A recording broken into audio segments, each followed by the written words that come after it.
Baik teman-teman, pada video kali ini saya akan menjelaskan tentang anatomi payudara bagian luar dan dalam. Selamat menyaksikan. Payudara adalah bagian tubuh yang terdiri dari jaringan lemak, jaringan ikat, dan kelenjar susu, yang berfungsi terutama untuk memproduksi dan mengeluarkan ASI setelah melahirkan. Selama kehamilan, payudara biasanya menjadi lebih besar dan ukuran kelenjar-kelenjar alveoli bertambah, yang mengakibatkan meningkatnya kadar estrogen dan progesteron.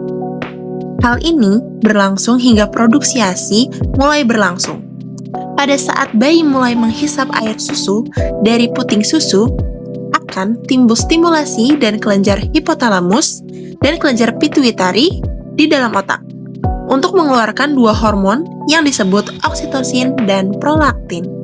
Selanjutnya, kita akan membahas struktur payudara bagian luar. Yang pertama, ada corpus mamae. Corpus mamae adalah bagian utama atau tubuh payudara, dengan kata lain, corpus adalah isi payudara. Yang kedua, ada areola. Areola adalah area berwarna lebih gelap di sekitar puting, mengandung kelenjar Montgomery, yaitu kelenjar yang mengeluarkan zat pelumas dan antibakteri untuk melindungi puting saat menyusui. Yang ketiga, ada puting atau papila mamae. Puting susu adalah bagian menonjol di tengah areola pada payudara. Puting juga merupakan tempat keluarnya ASI pada ibu menyusui karena di dalamnya terdapat beberapa saluran susu atau ductus lactiferus. Nah, puting juga merupakan bagian sensitif karena terstruktur anatominya memang kayak akan ujung saraf, sehingga mudah merespon sentuhan, tekanan, maupun perubahan suhu. Jadi, puting juga menerima rangsangan sensorik yang dapat memicu refleks oksitosin sehingga membantu pengeluaran ASI. Selanjutnya, kita masuk ke struktur payudara bagian dalam. Yang pertama, ada lobus. Lobus pada payudara adalah bagian-bagian besar dari kelenjar mamae yang tersusun seperti kelopak bunga dan menjadi unit struktural utama dalam proses produksi ASI. Setiap payudara memiliki sekitar 15 sampai 20 lobus, dan masing-masing lobus tersusun dari lobulus yang lebih kecil.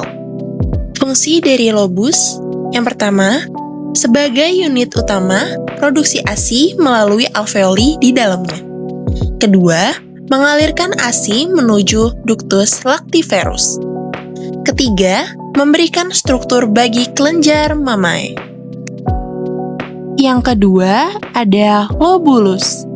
Lobulus pada payudara adalah unit kecil penyusun lobus yang terdiri dari kumpulan alveoli. Fungsi lobulus sendiri yaitu pertama, menghasilkan ASI melalui alveoli. Kedua, merespon hormon seperti prolaktin atau produksi ASI dan oksitosin atau pengeluaran ASI. Selanjutnya, yang ketiga, struktur bagian dalam pada payudara ada alveoli. Alveoli pada payudara adalah kantung-kantung kecil yang terdapat di dalam lobulus dan merupakan tempat utama produksi ASI. Fungsi dari alveoli sendiri yaitu pertama, menghasilkan ASI atau tempat produksi utama.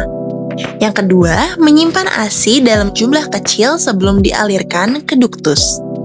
Yang ketiga, berkontraksi untuk mengeluarkan ASI ketika mendapat rangsangan hormon oksitosin. Selanjutnya, yang keempat, ada ductus lactiferus.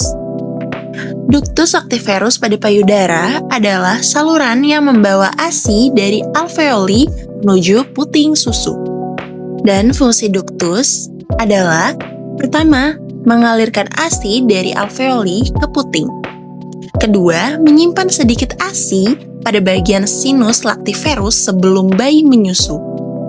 Ketiga, mengatur distribusi ASI dari tiap lobus ke puting. Selanjutnya, struktur bagian dalam payudara juga memiliki jaringan penunjang. Yang pertama, ada jaringan adiposa.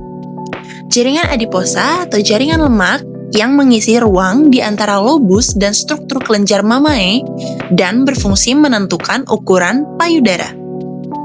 Yang kedua, ada ligamen Cooper. Ligamen Cooper adalah jaringan ikat kuat di dalam payudara yang berfungsi menopang dan menjaga bentuk payudara.